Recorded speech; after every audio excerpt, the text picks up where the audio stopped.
Ngayon ito ngayon sa Villarica. Ngayon mga Indians, kung hindi pa verified yung GCash nyo, pwede kayo mag-cash out dito kasi sa lahat ng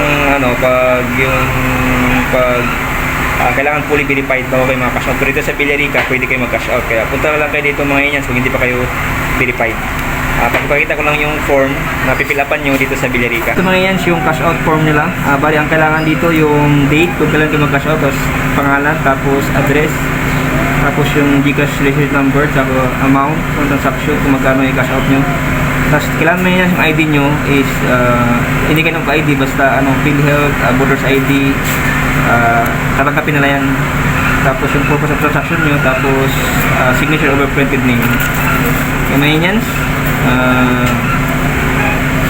just keep on watching.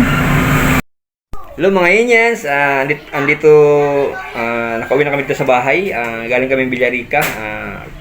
Kala namin pwede pala mag-cash out doon sa Villarica branch nung yun pala hindi pala pwede, kaya umuwi kami, pero tinuruan kami doon ng ng cashier doon, yung babae doon, tinuruan ko paano yung solusyon kasi yung walang ID kasi yung si Ate Rosie, walang ID, kaya hindi siya ma-verified sa GCash.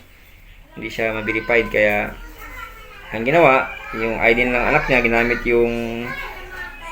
yung GCash niya, yung ID ng anak niya, si Rodel, o shoutout pala kay Rodel, no?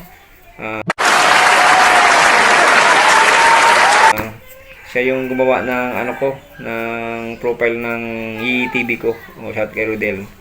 Yan, yung ng Rodel ang ginamit, yung license ID niya, yan ginamit. At sa wakas, okay na fully verified na si Rodel. Pero yung pangalan ni Ate Rosie, napalitan na ng pangalan ni Rodel.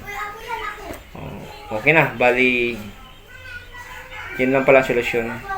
Pwede na i-transfer, pwede na mag-cash out yung pera kasi fully verified na. Yan, salamat sa panonood. God bless you everyone. More power and masana sa mabuting kalagayan. And bye-bye!